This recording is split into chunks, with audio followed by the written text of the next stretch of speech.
তো আজকে একটা বেসিক সেটিংস দেখবো যে কিভাবে এই ফুটেজটাকে আমি কাট করব এবং এটা খুবই সহজ করে একটা উপায় দেবো। কারণ ইউজুয়ালি কাট করার জন্য আমরা কিবোর্ডে সি ক্লিক করি। সি ক্লিক করে এরকম একটা জিনিস আসবে এবং এটা দিয়ে এরকম করে কাট করা যায়। কিন্তু এটা অনেক বেশি অ্যানোয়িং, অনেক বেশি টাইম খাবে। কিছু শর্টকাট আছে। আমি কন্ট্রোল জেড দিয়ে আগের কন্ডিশনে চলে যাই।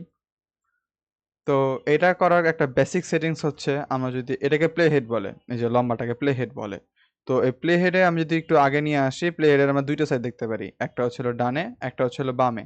এখন আমি যদি চাই যে আমার প্লে হেডের যে ডান পাশে যে অংশটা আছে এটা কেটে যাবে, এতটুকু করার জন্য আমার এতটুকু করার জন্য আমার কিবোর্ডের ডাব্লিউ প্রেস করতে হবে।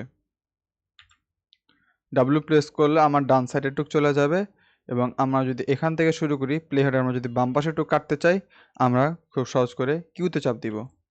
কিউতে চাপ দিলে অতটুকু কেটে যাবে। এখন তো আমরা যদি চাও যে মাঝখানে একটা কাট বসাবা, এটার জন্য একটা শর্টকাট আছে, কিন্তু আমি শর্টকাটটাকে একটু বেশি মডিফাই করছি। এই জিনিসটা এখন একটু ইম্পর্ট্যান্ট হবে। মডিফাই করার জন্য আমরা এডিটে যাব, এই উপরে এডিটে গেলে আমরা জায়গায় প্রেফারেন্সেসের উপরে একটা অপশন পাবো, কিবোর্ড শর্টকাটস, এখানে যাব। এখানে গেলে এই যে যে অপশনটা আছে, ইতে আসবো। ইতে ইতে এসে আমরা ইতে ক্লিক করব। ক্লিক করার পরে এখানে যে সার্চ বারটা আছে এখানে আসবো। এখানে এসে আমরা সার্চ দিব অ্যাড এডিট। এই যে এইটা আসবে।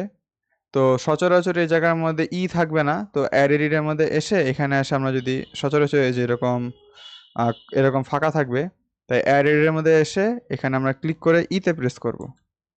ইতে প্রেস করলে আমাদের এটা অ্যাড এডিট হিসাবে সেভ হয়ে যাবে। তারপরে আমরা ওকেতে হিট করব এই পাশে। এখন যদি আমরা আমাদের কিবোর্ডে ক্লিক করি, তাহলে একটা কাট বসবে। এই যে আবার ক্লিক করি, আমাদের প্লেয়ারের মধ্যে একটা কাট বসবে। এইগুলো একটা শর্টকাট। এবার আরেকটা শর্টকাট আছে, সেটা আমি সেট করি। সেটা হচ্ছে এখানে যে যদি আমি কিবোর্ড শর্টকাটসে যাই, এফ ক্লিক করলে আমি ডিলিটে চাপ দেই, এই যে ক্লিয়ার।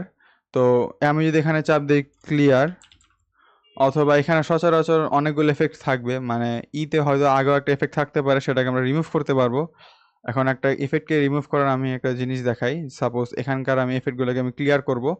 তো যে এফেক্টগুলো আমি ক্লিয়ার করতে চাই, এখানে আমি যদি ক্লিক করি, ক্লিক করলে দেখেন এই যে এই পাশে অনেকগুলো অপশনস আসবে। তো আমরা যদি এগুলো কেটে দিই, এই যে কেটে দিই, তাহলে সেগুলো চলে যাবে। এখন আমাদের যদি এই ইয়াতে আমি ক্লিক করি, এখানে কোনো ধরনের অ্যাড হবে না, কোনো ধরনের এডিট বা কিছু অ্যাড হবে না। আমি একটু আন্ডু করে ফেলি এগুলাকে। তো আমরা যখন ইতে ক্লিক করব, ইতে ক্লিক করলে হয়তো এখানে অনেকগুলো অপশন দেখবো, সেগুলোকে আমরা ক্রস করে দিয়ে এখান থেকে অ্যাড এডিট থেকে আমরা অ্যাড এডিটে বসাবো, যেটা আমরা দেখলাম। তো এরকম এফে হয়তো অনেকগুলো থাকবে, সেগুলোকে আমরা করে ক্লিয়ার করব। তো এফে ক্লিয়ার করার পরে আমরা একটা এফেক্ট সার্চ দিব এই জায়গায়, যেহেতু আমরা এফের মধ্যে ক্লিয়ার এফেক্ট দিতে যাচ্ছি, অথবা ডিলিট না ক্লিয়ার বলে প্রিমিয়ার প্রোতে। দেওয়ার পরে এই ক্লিয়ারের মধ্যে ক্লিক করব। ক্লিক করলে এই জায়গায় ডিলিট দিলেও ক্লিয়ার হবে, আবার আমরা যদি চাই এফ অ্যাড করতে পারি, এফ দিলেও এটা ডিলিট হয়ে যাবে। এটা হওয়ার পর ওকেতে ক্লিক করব। এখন এই যে আমি যদি প্লেটটাকে নড়াই, দেখবো যে একটা মানে কয়েকটা ভিডিও লেয়ার সিলেক্ট হইতেছে, অথবা অডিও লেয়ার অটোমেটিক সিলেক্ট হইতেছে। তো আমরা যদি ওই সিলেক্টেড লেয়ারের উপরে যাই, এরকম সাদা সাদা হবে। আমরা যদি এফ ক্লিক করি, সেটা ডিলিট হয়ে যাবে।